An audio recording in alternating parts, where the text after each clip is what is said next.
Cek cek cek. Baik, sebelumnya assalamualaikum warahmatullahi wabarakatuh.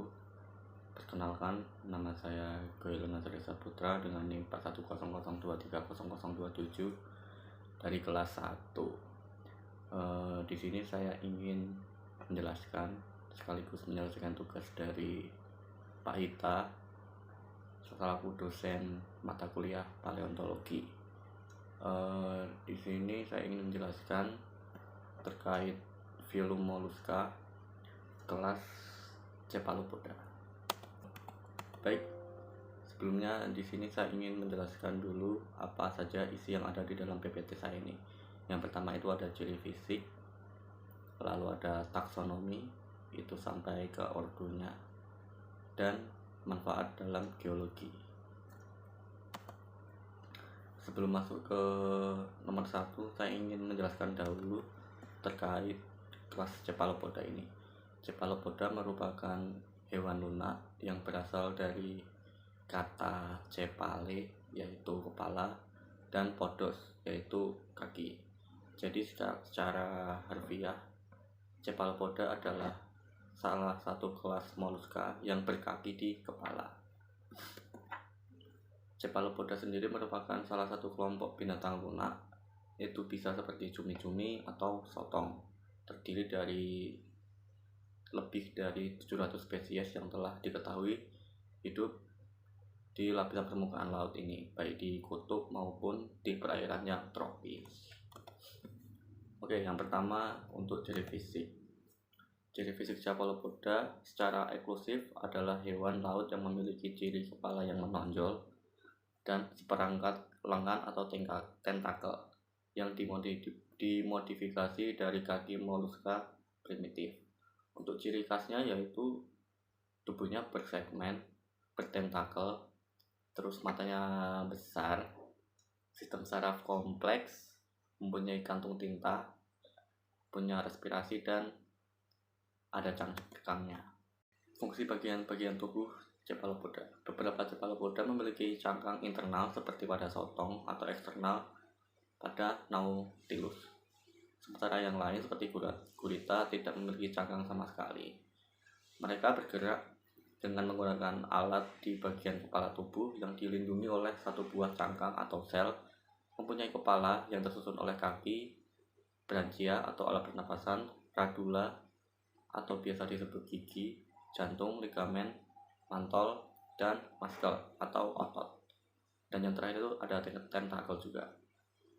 Lalu pada sel bagian dalam terdapat sutura dengan kamar-kamar serta simpangkel yang berfungsi untuk pengkapungan. Yang pertama itu ada tubuh yang berotot dan lentur. Ini memiliki fungsi untuk bergerak dengan cepat dan gesit ketika mereka di dalam air. Lalu tentakel dan atau kaki. Mereka memiliki sejumlah tentakel atau lengan yang dilengkapi dengan penghisap untuk menangkap mangsa dan berinteraksi dengan lingkungan. Cumi-cumi dan sotong biasanya memiliki 10 tentakel, sedangkan gurita hanya 8. Lalu cangkang ya seperti cangkang pada umumnya sebagai alat pelindung diri. Namun di Nautilus ini memiliki cangkang eksternal yang melingkar dan berisi ruang-ruang yang digunakan untuk mengontrol daya apung. Lalu mata yang besar dan tajam seringkali dianggap sebagai salah satu hewan yang paling canggih di antara invertebrata lainnya. Mereka mampu mendeteksi cahaya dengan gerakan yang sangat baik, membantu mereka dalam berburu dan menghindari predator.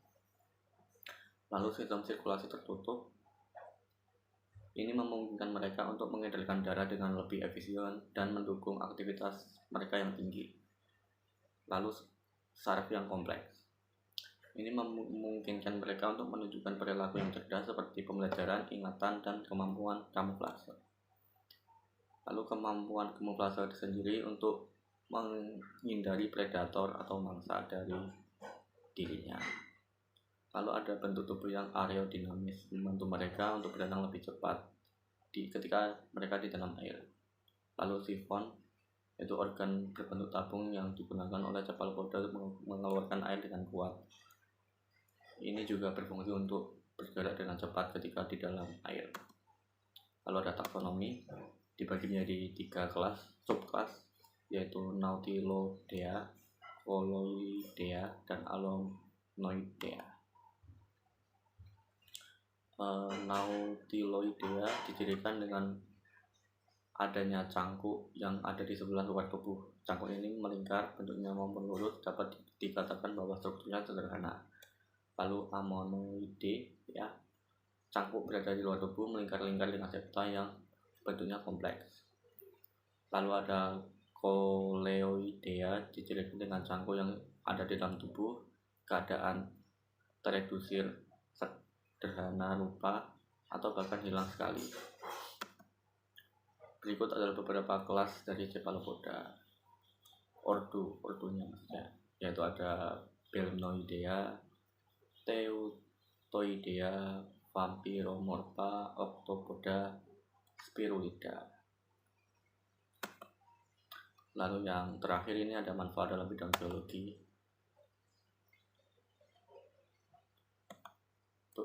Salah satu manfaatnya itu yang menurut saya paling penting adalah indikator fosil, yaitu membantu untuk menentukan umur batu sedimen karena memiliki distribusi geografis yang luas dan rentang hidup yang relatif singkat. Lalu ada paleoenvironment, ada biostratigrafi untuk mengkorelasikan lapisan batuan di tiap lapisan yang berbeda, ada studi evolusi, dan bahkan di geokimia. Di geokimia sendiri, Cephalopoda bisa membantu untuk memahami perubahan kimia dari laut tiap waktu ke waktu. Itu bisa dilihat dari cangkangnya Cephalopoda ini. Oke, sedikit quotes yang saya tampilkan, sedikit lebih beda lebih baik daripada sedikit lebih baik, yaitu kata-kata dari Panji Pragiwaksono. Ya, mungkin sekian dari saya, kurang lebihnya mohon maaf. Wassalamualaikum warahmatullahi wabarakatuh.